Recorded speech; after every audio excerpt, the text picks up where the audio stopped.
Então, pessoal, beleza, né?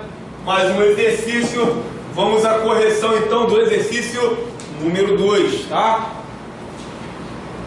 Então, só um lembrete, tá? Só um lembrete. Para cada questão, a gente tem aproximadamente 3 minutos. 3 minutos, tempo suficiente para a gente ler, dar uma respirada, reler novamente a questão e só depois de ter concatenado em cima dessa questão, responder, beleza? Nesse momento que a gente está fazendo a leitura, pessoal, é um excelente momento para a gente, ir afastando a ansiedade, tá? Se a gente faz uma primeira leitura e dá logo, né, a resposta, corre-se o risco de dar uma gatilhada. É por isso que eu sempre aconselho ler, dar uma respirada, oxigena o cérebro, reler e aí responde, tá? Aí a gente não diminui e muito a possibilidade de dar uma resposta ali por conta da ansiedade, né? Dá lá a gatilhada. E vamos lá, a correção do exercício número 2. Número 2, então, vamos à primeira questão. Sobre os procedimentos rotineiros de bordo, assinale a alternativa incorreta. Assinale a alternativa incorreta. É costume, ao entrar-se a bordo pela primeira vez no dia, saudar o pavilhão nacional, bem como ao retirar-se de bordo. Beleza, né? Corretíssimo. A gente quer, aqui está incorreta. O subordinado dará o pronto a seu superior da execução das ordens que dele tiver recebido, bem como manterá informado do andamento das tarefas por ele determinadas. Também está corretíssima. Vamos seguir. É obrigatório possuir a bordo todos os uniformes previstos, em quantidade suficiente e em condições de pronto uso. Beleza, também está correta.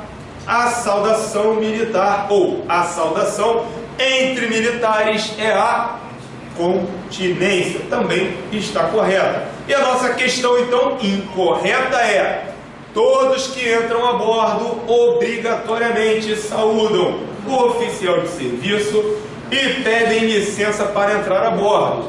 Da mesma forma, para retirar-se de bordo, qualquer pessoa deve obter permissão do contramestre e deve se despedir. Não do contramestre, mas sim do oficial de serviço. Então, primeira questão, a gente marca aí a alternativa alfa. Primeira questão, alternativa alfa. Segunda questão, local nas organizações militares onde são guardadas armas de porte e as armas portáteis. Beleza? Armas de porte e armas portáteis. Se tivesse aqui armas não portáteis, não caberia, né? Não caberia. Vamos lá as alternativas. Primeira alternativa, paiol. Sim ou não? Não, né? Paiol destina-se ao armazenamento de materiais, né? Tinta, munição e por aí vai. Beleza. Corpo da guarda, conjunto de dependências, né? Onde fica quem? Pessoal de serviço. Beleza. Porão é o espaço mais baixo do navio, né? O espaço lá mais baixo do navio. Também está fora. Praça d'armas. Também não, né? Compartimento lá, né? Onde ficam os oficiais, que servem de refeitório e...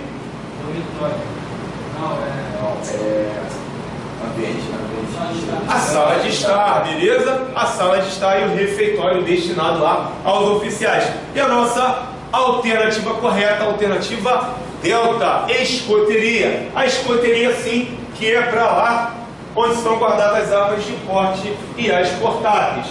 Segunda questão, então, alternativa delta. Segunda questão, alternativa delta. Se estivesse aqui em cima, não sabe, na pergunta aqui, mas lembra, o senhor falou, né? Cavela, não era isso? Marinho? Guardava as armas de porte. Isso. Tá, mas aí a gente está falando de um contexto histórico, tá? Aqui não, aqui a gente deixa de fora o contexto histórico e vai para, né, para o que está marcando até hoje, tá bom? Beleza. Então, vamos para a terceira questão. Observe a figura a seguir. E tá lá essa figura aqui, ó.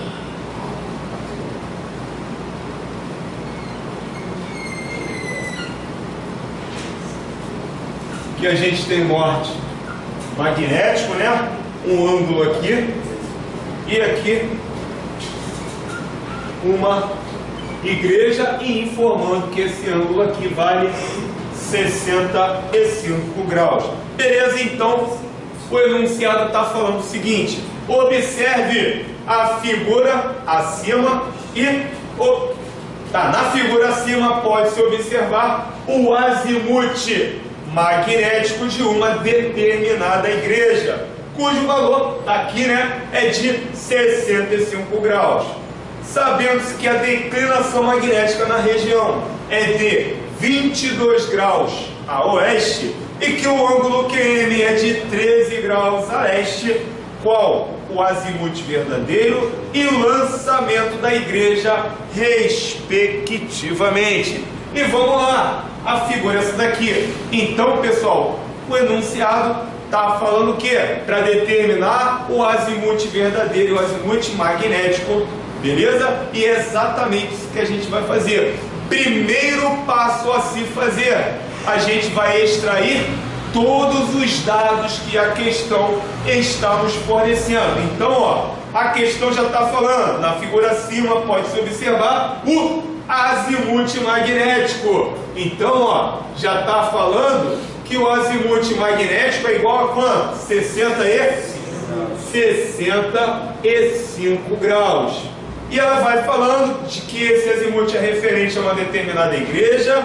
Beleza. Sabemos que a declinação magnética na região é de 22 graus a oeste. Então, ó, declinação magnética igual a 22 graus a oeste. Beleza. E que o ângulo QM é de 13 graus a leste. Ângulo QM igual a 13 graus a leste. E aí vem o enunciado falando qual o azimute verdadeiro e o lançamento da igreja, respectivamente. Então, o enunciado está querendo o azimute verdadeiro e o lançamento, né? Lançamento ou azimute da quadrícula. Então, a gente fez o primeiro passo para se determinar o azimute verdadeiro e o azimute da quadrícula. Ou seja, extraímos os dados do enunciado. Segundo passo, depois que nós extraímos esses dados, a gente agora já tem condições de montar o nosso diagrama de orientação. E a gente vai partir, é claro, do mais simples para o mais complexo, do mais fácil para o mais difícil. O ângulo mais fácil aqui de se pescar, ângulo QM, né? Ângulo QM, ângulo formado a partir do norte da quadrícula até o norte magnético. Então, ó, vamos fazer aqui o ângulo QM.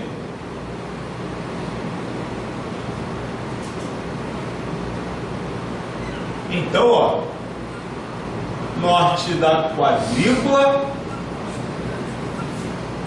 norte magnético. É claro que a gente já posicionou de forma que esse ângulo fique para leste, né? Já que o enunciado está falando aqui, ó, ângulo QM igual a 13 graus a leste. Então, ó, olha a seta com a ponta para leste, beleza? E qual é o valor desse ângulo? 13 graus. Então a gente marca aqui 13 graus. Ah, beleza, então, ó, já trisquei o meu ângulo QM. Próximo passo, declinação magnética. O enunciado está falando o seguinte: declinação magnética igual a 22 graus a leste ou oeste? Oeste. Então, sabendo que a declinação magnética é o ângulo formado a partir do norte verdadeiro até o norte magnético, para que esse ângulo fique a oeste, olha aqui, ó, a seta, para que esse ângulo fique a oeste, o norte verdadeiro obrigatoriamente vai ter que estar à direita do norte magnético. Então, ó, vamos colocar ele aqui.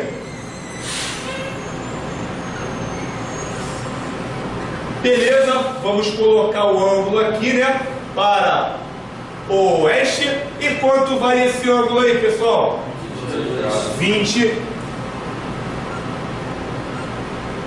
22 graus, beleza. Matamos também a declinação magnética. Próximo passo.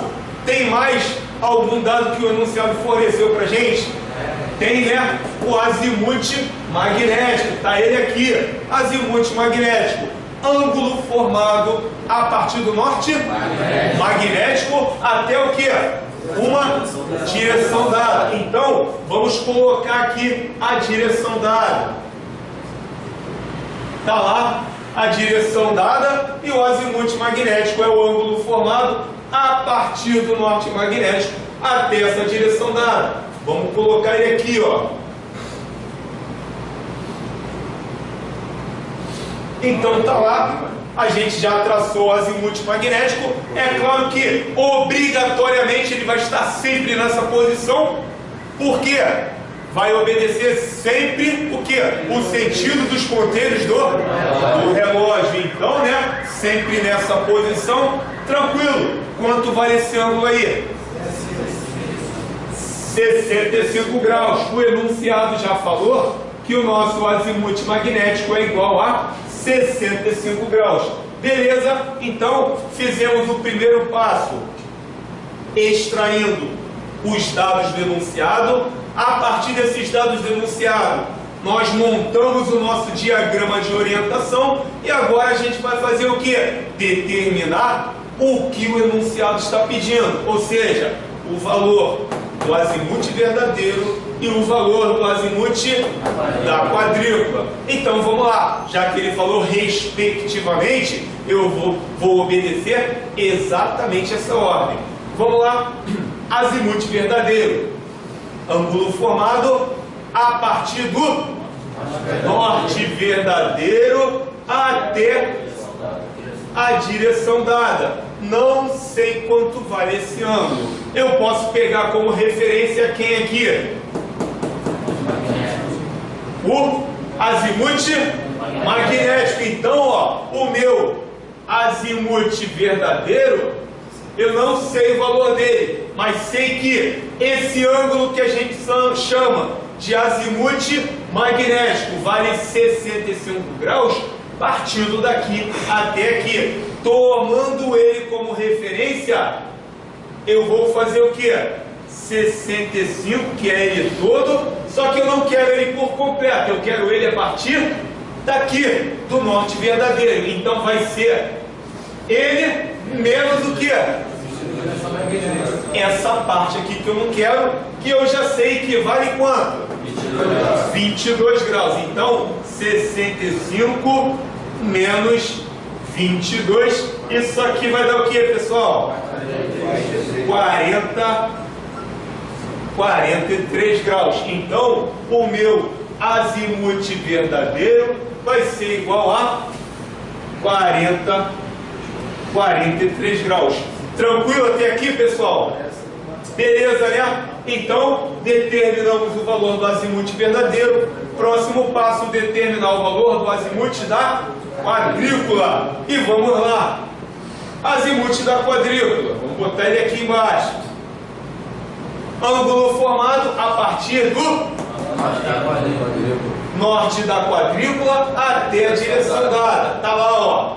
Norte da quadrícula até a direção dada. Não sei quanto vale esse ângulo, mas só de olhar para o meu diagrama, eu já posso concluir que ele vai ser igual à junção desses ângulos que eu estou vendo aqui. Esse ângulo aqui, né? Que é quem? O nosso azimute magnético mais o que? O ângulo QM, né? Então, para eu chegar ao valor desse ângulo todo, simplesmente eu vou somar 65 mais esse valor aqui, que eu tenho ele, né? Que é o nosso ângulo QM, mais 13 graus. Isso aqui vai ser igual a 78 graus. Aí, beleza. 78 graus aqui, 78 graus aqui, e a gente chega aos valores determinados. Tranquilo, pessoal? Beleza? Alguma dúvida? Tranquilo? Beleza? Então, vamos seguir. Então, respondendo a terceira questão, a gente coloca aí alternativa delta. Alternativa delta. Quarta questão, referente aos traumatismos do sistema osteomioarticular, é correto afirmar que hematoma é o resultado do rompimento de vasos de pequeno calibre invadindo os tecidos, ficando no local manchas roxas e demasiado inchado, né? Aquele inchaço e dolorido. Claro que não, essa está errada. Isso aqui a gente está falando que é o que? Uma equimose, né? Beleza? Uma equimose. Vamos a outra. A equimose ocorre devido ao rompimento de vasos mais calibrosos e podemos observar manchas roxas, edema, dor e também uma coleção de líquidos que ao comprimirmos sentimos o seu deslocamento. Lembra lá que a gente falou daquela coleção de líquidos? Vai ser uma característica inerente ao hematoma. Então essa também está errada. Luxação são traumatismos causados por movimentos bruscos e violentos sobre articulações, causando perda de função das mesmas. Claro que não. Isso aqui, né, é inerente ao que? A entorse. A entorse. Beleza? Outra, fratura é a separação de um membro de uma estrutura protuberante do corpo. Não, né? Isso aqui é o que, pessoal? Amputação, né? Uma amputação. Aí, ó, na quarta questão, a nossa alternativa correta, contusão, são traumatismos causados por forças externas e geralmente não apresentam solução de continuidade da pele. Então, quarta questão, alternativa Charlie. Quarta questão, alternativa Charlie. Quinta questão, com relação ao histórico dos fuzileiros navais, assinale V ou F nas proposições abaixo e em seguida marque a opção que apresenta a sequência correta. E vamos lá. Primeiro parêntese.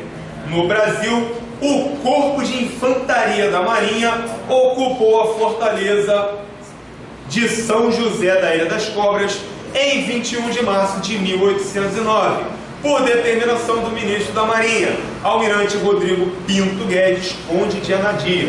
Beleza, né? Essa está errada, claro que a gente está falando, né, da Brigada Real da Marinha. Também o nome do conde aqui está errado, mas isso nem vem ao caso. A principal questão aqui, né, é a Brigada Real da Marinha. Então, essa é falsa. Segundo parêntese, na primeira fase do Corpo de Fuzileiros Navais, a artilharia dos fuzileiros evoluiu de artilharia naval para artilharia de posição e artilharia de desembarque, culminando no grupo de artilharia de campanha do Regimento Naval. Opa, isso aconteceu na primeira fase? Claro que não, aconteceu na segunda fase. Essa é a principal pegadinha, tá? Principal pegadinha. Então, isso acontece na segunda fase. Terceiro parêntese, segundo parêntese também falso. Segundo parêntese, a segunda fase do Corpo de Fuzileiros Navais iniciou com a criação do Corpo de Infantaria da Marinha, a quem cabia guarnecer a artilharia dos navios e embarcações, passando os fuzileiros a serem empregados como infantaria na realização de abordagens, na defesa das naus e na realização de desembarques. Opa! Tem alguma coisa errada, né? A segunda fase iniciou-se com a criação do Corpo de Infantaria da Marinha? Claro que não, né? Corpo o quê? De imperiais marinheiros. Esse corpo sim, né? Que vai assumir a artilharia de bordo, propiciando aos combatentes agora descer e combater como infantaria. Então essa também é falsa. Quarto parêntese: na campanha contra Caiena, os fuzileiros navais desempenharam um papel relevante na tomada da Praça Forte Paissandu, quando o segundo sargento Francisco Borges de Souza se destacou por seu heroísmo e destemor. Opa, campanha contra Caiena. A gente não está falando disso, né? A gente está em que fase aqui, pessoal? Fase dessa tomada do Forte Sebastopol. Na segunda fase.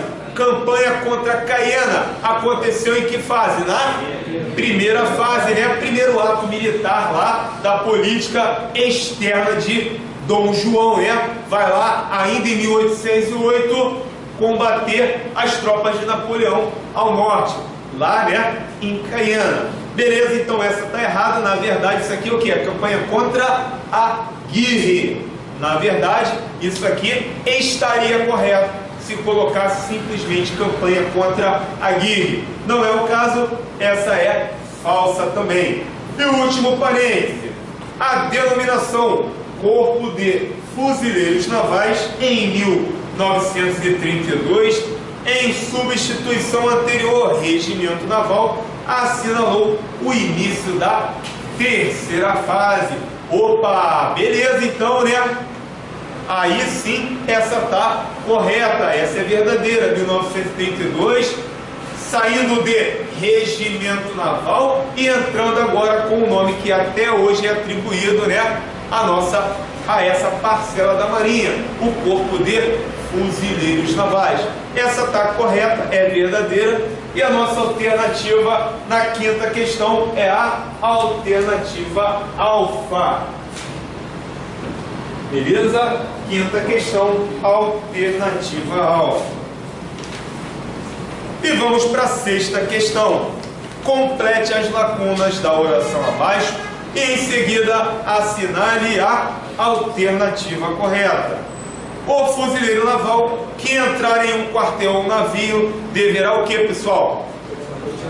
Prestar continência, né, à bandeira nacional, se estiver hasteada, e apresentar-se imediatamente ao oficial de serviço. Beleza? Então, né, matando a questão número 6, acertou quem colocou a alternativa ECO. Quem colocou a alternativa ECO.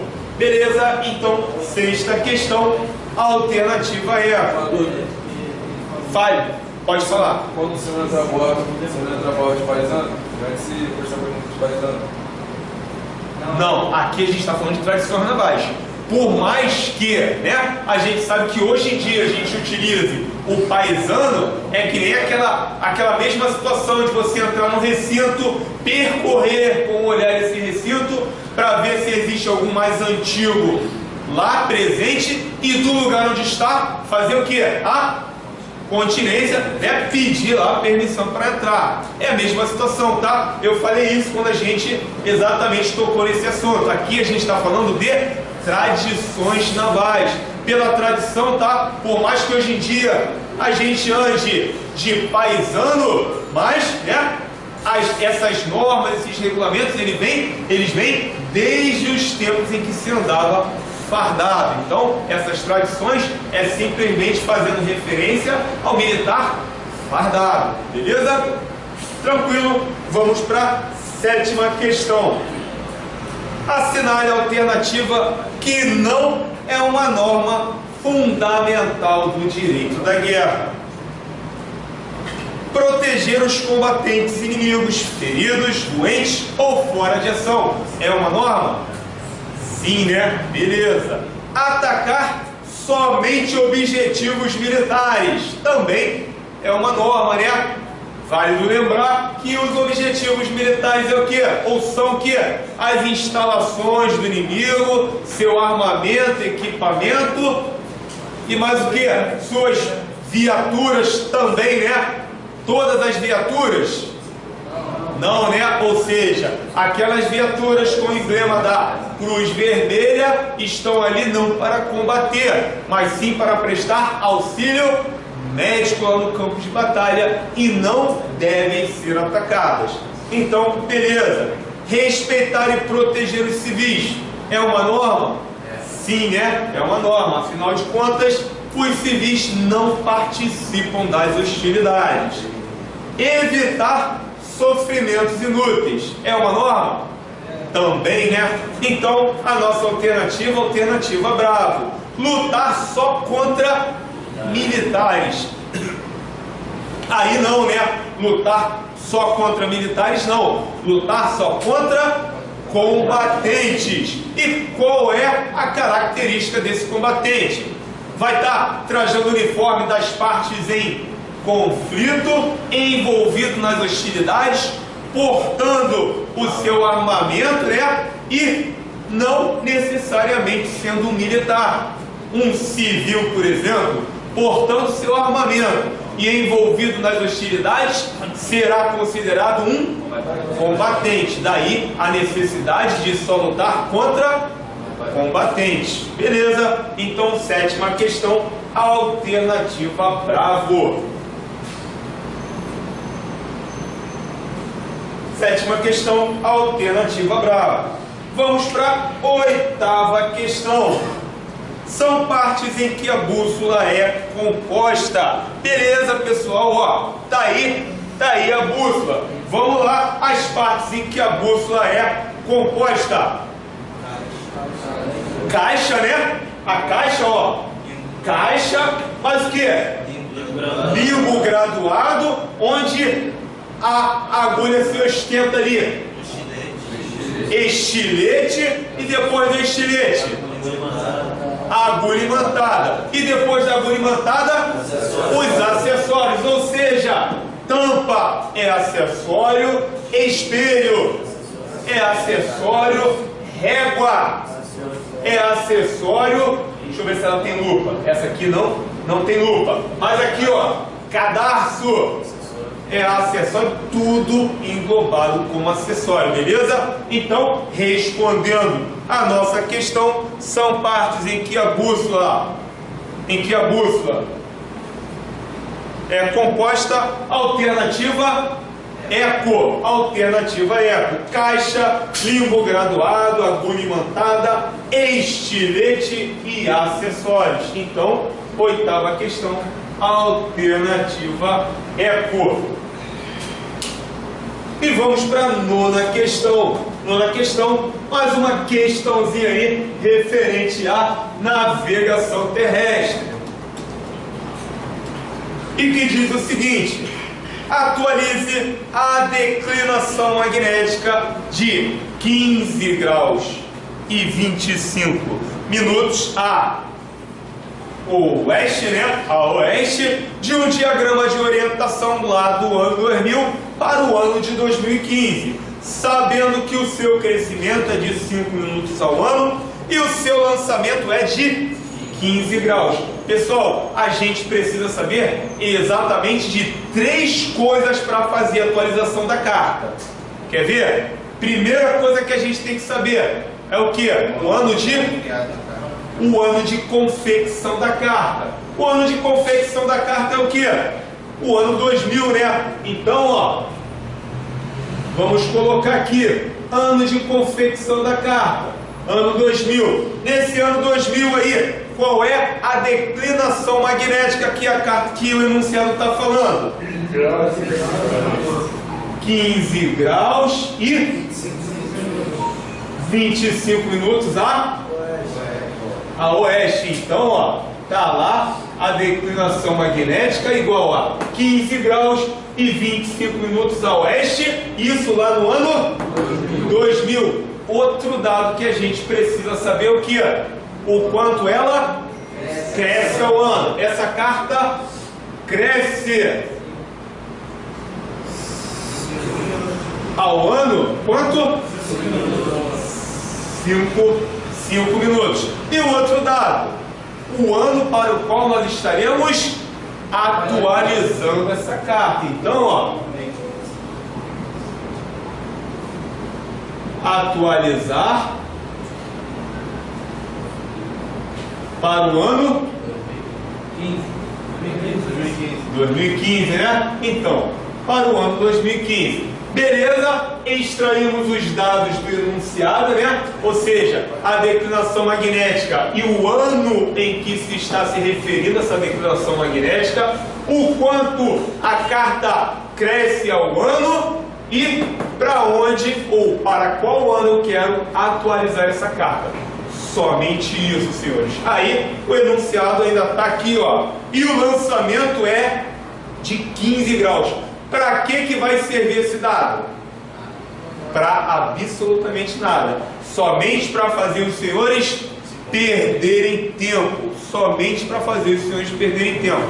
Mas, agora que a gente sabe que a gente só precisa da declinação magnética, junto com o ano de confecção da carta, do quanto essa carta cresce ao ano e o ano para o qual eu vou atualizar essa carta, o que vier a mais, ó, eu não vou nem olhar, eu vou estar dispensando. Beleza? Os dados que a gente precisa estão aqui. Primeira coisa a se fazer é o que? Retirar a diferença para o ano em que se quer atualizar e do ano de confecção da carta. Então, ó, 2015, né? Menos lá o ano 2000 para o ano que é o ano de confecção da carta, a gente vai ter uma diferença de 15 anos. E o enunciado está falando que ao longo desses 15 anos, essa carta cresceu para cada ano 5 minutos. Então, ó, vezes 5 minutos, aqui dá quanto? 75 minutos. 75 minutos. Se para cada 60 minutos eu tenho equivalência de 1 grau, 75 minutos equivale ao que? A 1 grau e 15 minutos. Beleza? Feito isso, tendo achado a diferença ou o quanto essa carta variou ao longo desses 15 anos, agora simplesmente a gente vai fazer o quê? Pegar aquela declinação magnética desatualizada e somar essa diferença encontrada. Então, ó, declinação magnética igual a 15 graus e 25 minutos a oeste, mais 1 grau e 15 minutos. Beleza? Somando aqui, a gente vai ter 40 minutos e 16 graus a não esquecer aqui se é a leste ou a oeste. Porque quem fez a prova anterior viu o quanto isso aqui é importante. Provinha anterior deu um resultado, né? Um resultado para leste e outro para oeste. Aí, ó, quem não prestou atenção marcou errado. Beleza? Tranquilo, pessoal? Atualização da carta?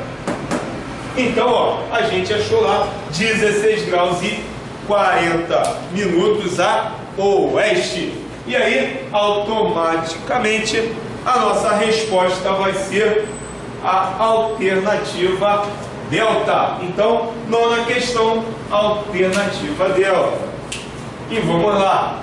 10ª questão. Na correspondência entre os diversos postos e graduações das Forças Armadas, os postos de almirante de esquadra, vice-almirante e contra-almirante correspondem respectivamente a... Aí, ó, aí tá lá, né, pessoal? a equivalência, as nossas alternativas. E vamos lá. Almirante de esquadra. Tá lá, ó. Almirante de esquadra no Exército, general de Exército, na Aeronáutica, tenente brigadeiro. Vice-almirante. Vice-almirante, general de divisão no Exército e major brigadeiro na Aeronáutica. E por último, contra-almirante, vai ser general de brigada no Exército e brigadeiro do ar na Aeronáutica. E a gente vai marcar aí como alternativa correta, marechal do ar, tenente brigadeiro e major brigadeiro e brigadeiro do ar, beleza? Marechal do ar, tenente brigadeiro, major brigadeiro e brigadeiro do ar. Alternativa alfa. Beleza? Então, 10ª questão, alternativa alfa. 11ª questão. Ao se socorrer uma vítima mordida de cobra, o primeiro procedimento é verificar se a cobra é venenosa ou não e socorrer imediatamente a pessoa para que o veneno injetado em seu sangue seja neutralizado o mais rápido possível. Logo, depois da mordida, devem ser tomadas as seguintes providências no caso de dúvida ou se a cobra for realmente peçonhenta. Exceto, aí tá lá, lavar imediatamente o ferimento com bastante água sem esfregar. Beleza, né? É um procedimento correto, não é a exceção que nós estamos querendo. Proteger o ferimento e remover o doente também é um procedimento correto. Se houver dificuldade respiratória, fazer respiração artificial também está correto. E não dar nenhuma bebida ao ferido também está correto. Então, lá na alternativa alfa diz o seguinte: manter a vítima sentada e calma, mantendo a ferida abaixo da linha do coração. O que está errado aí, pessoal? É manter a vítima sentada ou deitada? Deitada, beleza? Manter a vítima deitada e não sentada. Lembra que a gente falou que a gente quer o quê? A vítima calma e numa posição em que a circulação não fique tão acelerada. Então ela vai estar deitada, beleza? Então, ó, número 11, alternativa alfa. Número 11, alternativa alfa. E vamos para 12. A 12 diz o seguinte: transforme o lançamento 210 graus em azimuth magnético e azimuth verdadeiro, respectivamente, utilizando o diagrama de orientação com declinação magnética igual a 21 graus a oeste e ângulo QM igual a 12 graus a leste. E aí a gente já sabe quais são os passos. Primeiro passo, a gente vai fazer o que, pessoal? Retirar os dados do enunciado. O enunciado está falando o seguinte: o lançamento ou azimuth da quadrícula é igual a 210 graus. Ainda, declinação magnética igual a 21 graus a oeste e ângulo QN igual a 12 graus a leste. Beleza? E o enunciado está pedindo que transforme esse lançamento em azimuth magnético e azimuth verdadeiro, respectivamente. Beleza? Então, retiramos os dados do enunciado. Próximo passo vai ser o que? Montar o nosso diagrama de orientação. Partindo do ângulo mais fácil, o ângulo QN, eu vou colocar lá 12 graus a leste. Se o meu ângulo obrigatoriamente vai estar a leste, então o norte da quadrícula vai estar à esquerda e o norte magnético à direita, é isso? Então, vamos fazer isso aqui. Tá lá, ó, o norte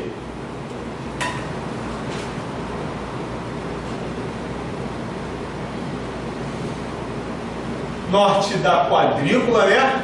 e norte magnético. Beleza? Então, ângulo QM, ângulo formado a partir do norte da quadrícula até o norte magnético. Vamos traçar esse ângulo. Está aqui, o enunciado já está me falando que ele equivale a 12 graus. E é claro, olha a setinha, está para onde? Para leste, né? Então, tudo correto nesse dado. Inserimos direitinho. Próximo passo aqui, ó. Vamos lá na declinação magnética.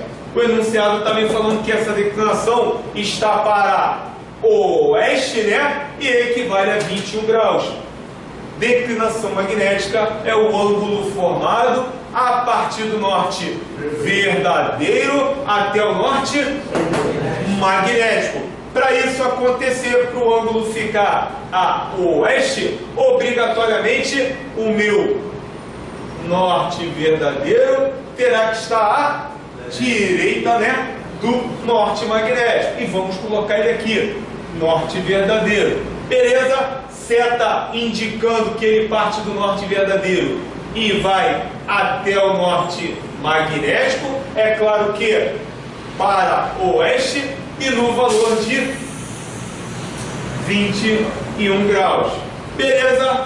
Próximo passo, colocar o dado outro que o enunciado nos forneceu, o azimute da quadrícula ou lançamento. Ou seja, ângulo formado a partir do norte da quadrícula até, ó, uma direção dada. Está aqui a direção dada. Então, ó, vamos traçar o ângulo formado a partir do norte da quadrícula até a direção dada. Quanto vale esse ângulo aí, pessoal?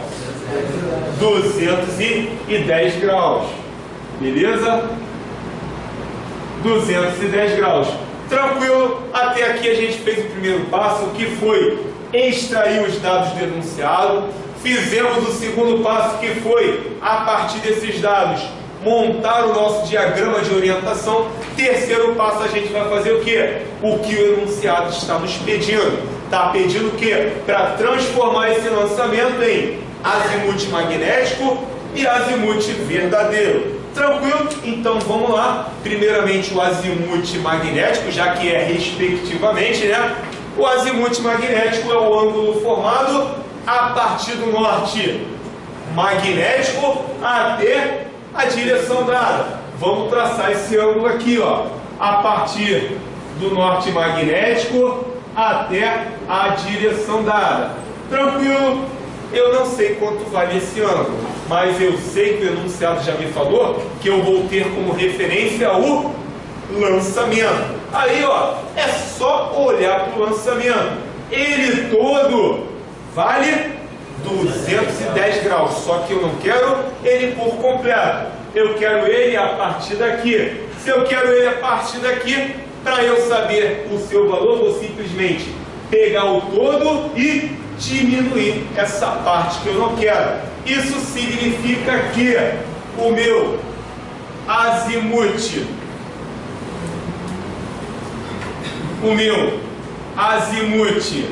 magnético vai ser igual a 210, que é o valor do nosso lançamento, que a gente está transformando, menos 12 graus. Menos 12 graus. Isso aqui vai ser igual a quanto, pessoal? 198 graus. Beleza? Então, ó, azimute magnético igual a 198 graus. Coloco aqui também o valor do nosso azimute magnético. Feito isso, próximo passo, determinar o valor do azimute verdadeiro. A mesma situação. Então, azimute verdadeiro, ângulo formado a partir do norte verdadeiro até a direção dada. Então, ó, do norte verdadeiro até a direção dada. Não sei quanto vale esse ângulo, mas é a mesma sistemática que a anterior. Eu tenho como base o meu lançamento, já que é ele que eu estou transformando em azimuth verdadeiro, só que eu não quero ele por completo.